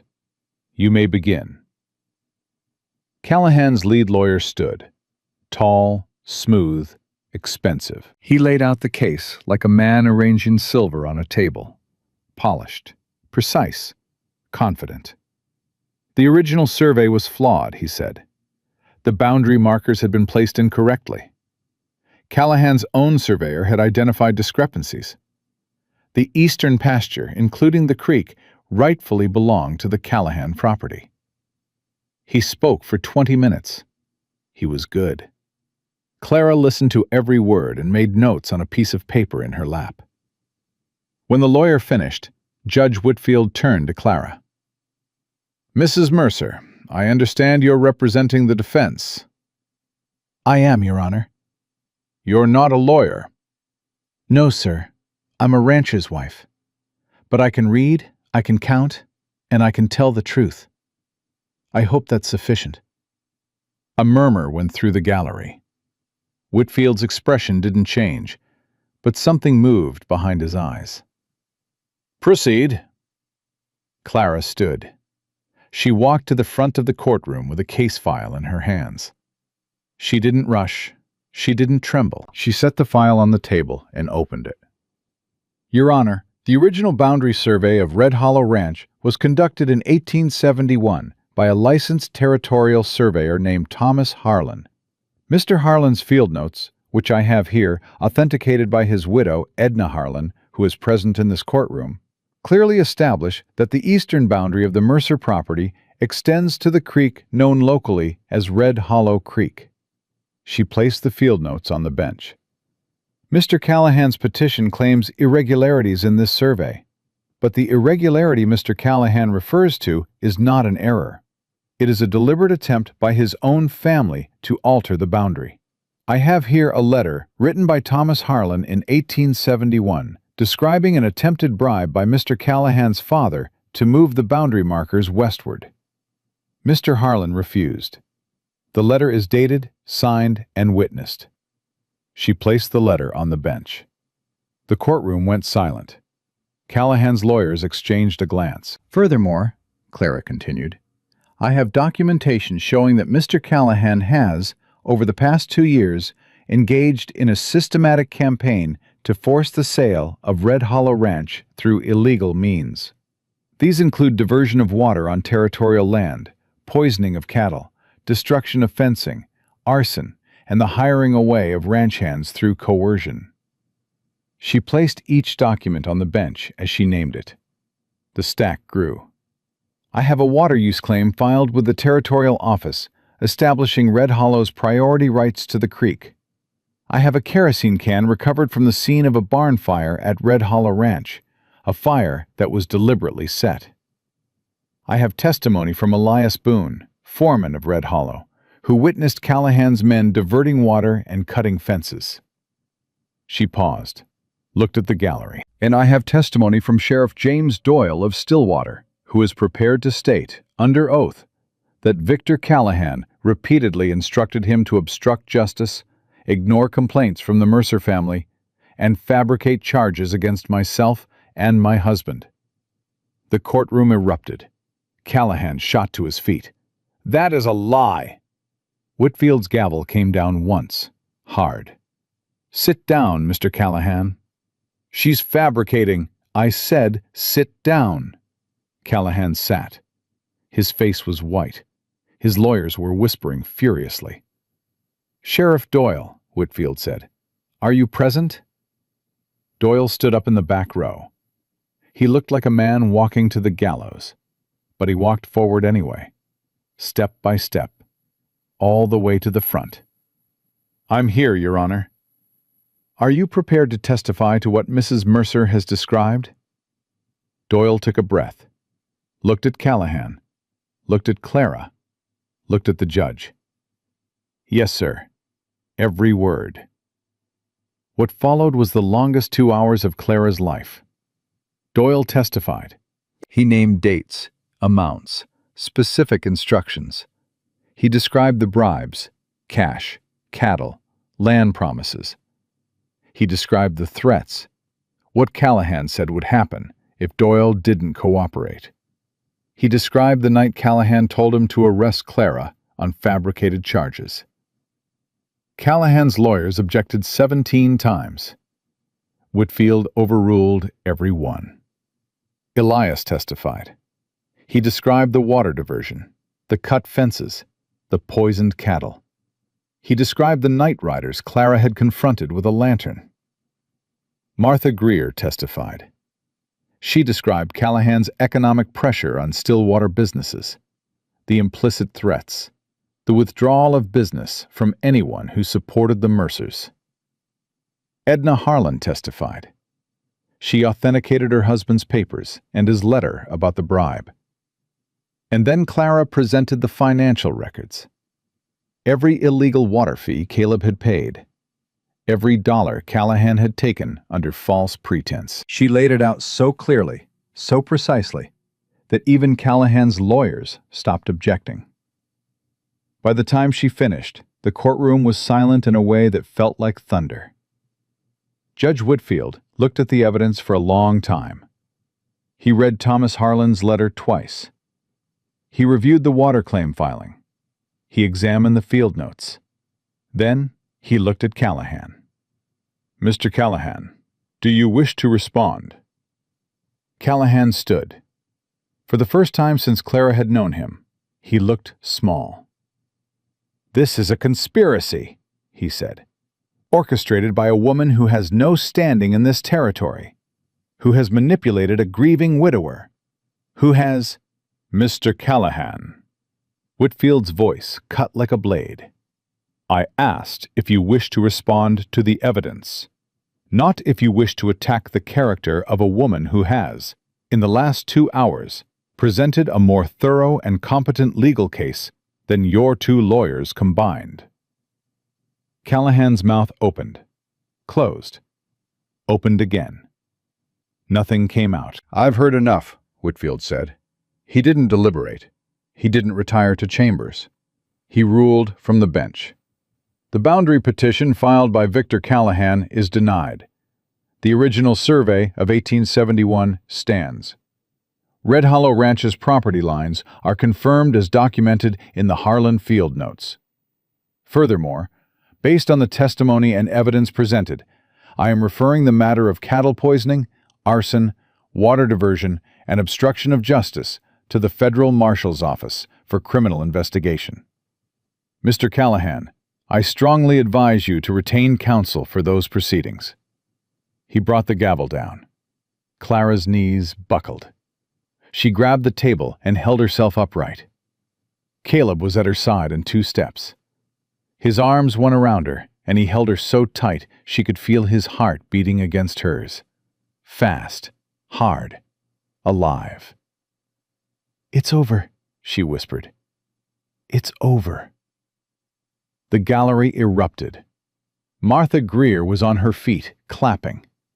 Edna Harlan rapped her cane on the floor. The women of Stillwater, all of them, rose together, and the sound of their voices filled the courtroom like a wave. Callahan walked out without speaking. His lawyers followed. His men followed. They left through the side door, and they didn't look back. Sheriff Doyle stood in the aisle, hat in his hands, tears on his face. Clara walked to him. "Thank you, Sheriff." "Don't thank me. I should have done it years ago." "You did it today. That's what matters." He nodded, put his hat on, walked out into the sun. They married properly 3 weeks later, in the Stillwater church, with Elias as best man and Martha Greer as witness. Half the town came. The other half stayed home, but that was all right. You don't need the whole world. You just need enough. Clara wore a dress she'd sewn herself. Nothing fancy, nothing borrowed. Her own hands, her own work. That's how she wanted it. Caleb wore a clean shirt and the expression of a man who couldn't believe his own luck. The preacher kept it short. Caleb's hands shook when he put the ring on. Clara's didn't. Elias cried. He denied it afterward, but every person in that church saw it. That evening, back at Red Hollow, Caleb handed Clara a piece of paper. "What's this?" she asked. "Deed transfer. Half the ranch. Your name right next to mine. Legal and binding." Clara stared at the paper. "Caleb, you don't have to." "This was never just my ranch, Clara.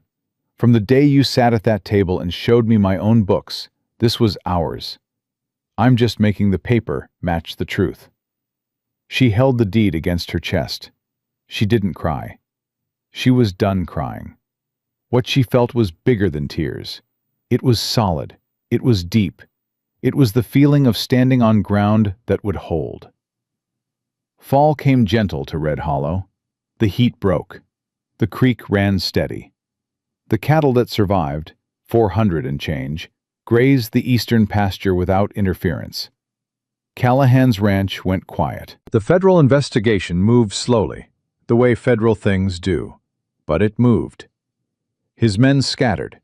His influence shrank. By October, he'd sold half his holdings to pay legal fees. By December, he was gone. "Moved to California," someone said. "Good riddance," everyone said. Sheriff Doyle resigned. The town elected a new man, younger, cleaner, recommended by Judge Whitfield himself. Doyle moved to a small cabin outside town and spent his days fishing. Clara brought him bread on Tuesdays. He never asked why. She never explained. Elias stayed. Of course Elias stayed. He was Red Hollow's foreman, and he'd be Red Hollow's foreman until they buried him on the property, which he fully intended. Old Pete's hip healed enough that he could ride again by winter. He celebrated by falling off his horse the first day back and cussing so loud the cattle stampeded. Clara charged him $1 for every animal they had to round up. He paid in whiskey. She accepted. New hands came. Good ones. Word had spread about what happened in Helena, and men who wanted to work for decent people found their way to Red Hollow. By spring, Caleb had a full crew, and by spring, Clara was pregnant. She told Caleb on a Sunday morning, sitting on the porch, drinking coffee. Just like that. No fanfare, no drama. "I'm carrying," she said. Caleb set his cup down. His hand was shaking. "You're sure?" "Doc Hensley confirmed it yesterday." He stood up, sat down, stood up again. Then he knelt in front of her chair and put his hands on her knees and looked at her with an expression that broke every wall he had left. "Clara." "I know." "A baby." "I know." "Our baby." "Caleb Mercer, if you cry, I'm going to cry, and then Elias is going to cry, and this whole ranch is going to fall apart." He laughed. He cried anyway. So did she. Elias walked up from the barn, saw them both weeping on the porch, and said, "Lord have mercy! Who died?" "Nobody died," Caleb said. "We're having a baby." Elias took off his hat, held it over his heart, and grinned so wide it split his face in two. "Well," he said, "I'll be damned." The baby came in February, a girl. They named her Margaret, after the woman who came before. And they gave her the middle name Edna, after the woman whose husband's truth had saved their home. Margaret Edna Mercer came into the world screaming like she had something to say, and Clara held her and thought, "Yes, you do. You will." Caleb held his daughter for the first time, with hands that had pulled barbed wire, dragged timber, fought fires, and signed legal documents. Hands that had learned to be gentle because a woman from Pennsylvania had shown him it was safe. "She looks like you," he said. "She looks like trouble," Clara said. "Same thing." Years passed, the way years do, too fast and not fast enough, all at once. Red Hollow grew. Clara managed the books, the contracts, the negotiations. Caleb managed the land, the cattle, the men. They argued about fencing and feed prices and whether to expand south. They argued the way partners argue, with heat and respect and the absolute certainty that they'd figure it out together. They had a second child, a boy. They named him Thomas, after the surveyor who'd drawn the line and held it. Martha Greer became the children's unofficial grandmother. She closed the store on Sundays and rode out to Red Hollow with candy in her pockets and opinions about everything. The children adored her. Clara tolerated her. Caleb hid in the barn. Edna Harlan lived to see Margaret take her first steps. She died the following winter, peacefully in her own bed. Clara sat with her at the end and held her hand. "You did it, girl," Edna whispered. "You saved that ranch."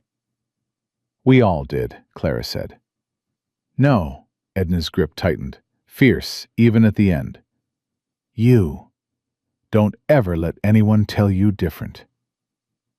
Clara kept the Harlan field notes in a locked box in the house. She showed them to her children when they were old enough to understand.